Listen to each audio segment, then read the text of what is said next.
1947 में भारत आजाद हुआ, ये कहना अपने आप में ओवरऑल बहुत हद तक ठीक है, क्योंकि जहां पर विदेशी रूल था वो आजाद हुआ, जहां पर विदेशी रूल नहीं था ऐसे भी हमारे राजे रजवाड़े थे जो ऑटोनोमस थे, ऑलमोस्ट ऑटोनोमस थे, तो उनके लिए आजाद होना लागू नहीं होता है।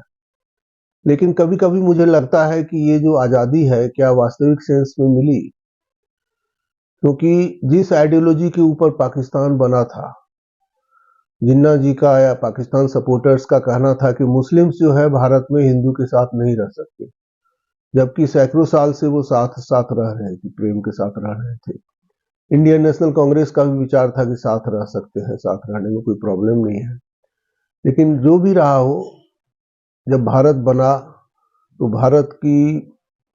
जो भारत की जो संरचना हुई उसमें जो भारत के शासक हुए, उसने जो विकास का सिद्धांत है, जो आर्थिक विकास है, भूखमरी रोकने के लिए प्रयास है, स्वास्थ्य को सुधारने का प्रयास है, वहां पर तो अच्छा काम हुआ। लेकिन जो सांस्कृतिक रूप से भारत में एक ट्रेंड नोट किया गया कि वो ओवरऑल जो है सो हिंदू विरोधी था। सबसे पहले जो माइनॉरिटीज को धार्मिक संस्थान चलाने का अधिकार दिया गया, अपना इंस्टीट्यूशंस खोलने का, अपनी जो एक ऑर्गेनाइजेशन है उसको ऑटोनोमस रूप से मेंटेन करने का, वो हिंदुओं को नहीं दिया गया। और इसका परिणाम क्या हुआ कि बहुत संख्या में हिंदू जो है वो अपने संस्कृति से, अपने इतिहास से अलग रह गए।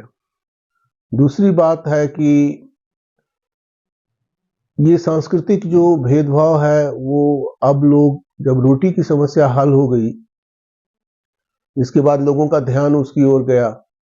वहीं पर नॉर्थ ईस्ट में भी हिंदुओं के साथ भेदभाव हुआ।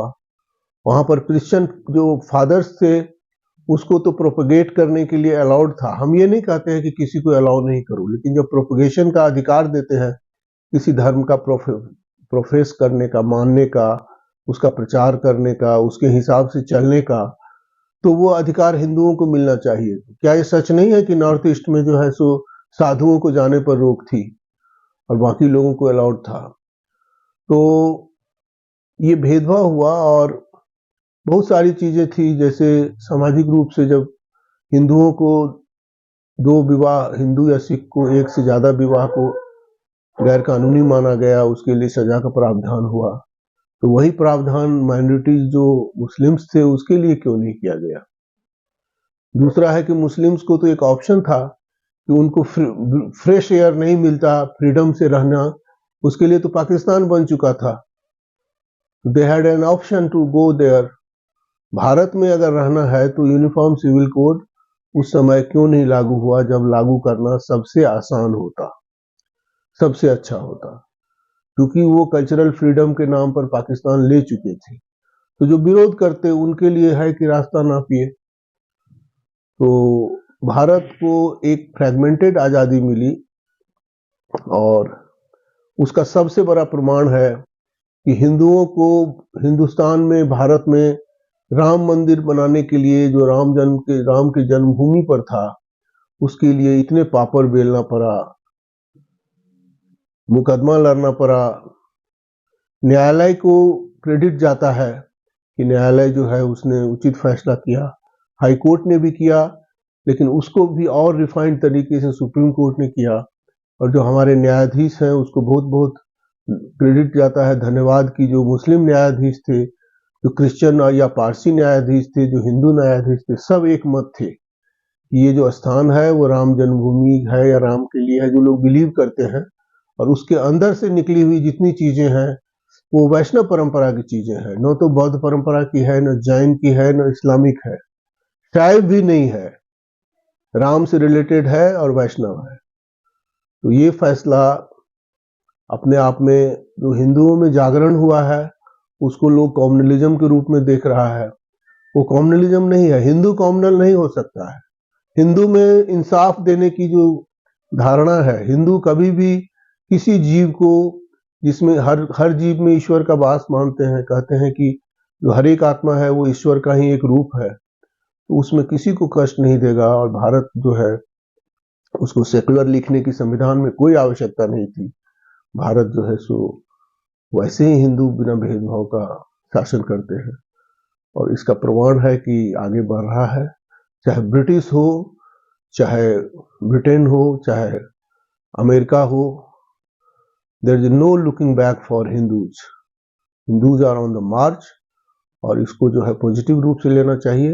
हिंदू अपने गुण से, अपने मेहनत से, अपनी सजगता से, अपनी योग्यता से अपनी पहचान बना रहे हैं, तो किसी और धर्म को उससे डरने की कोई आवश्यकता नहीं। सीए कंट्रोवर्सी कैसे देखते हैं? देखिए, सीए जो है वो भारत के नागरिक चाहे हिंदू, क्रिश्चियन, मुस्लिम हो, वो तो उससे अफेक्टेड नहीं होता, उस पर तो लागू नहीं है, उसको इक्वलिटी मिलती है।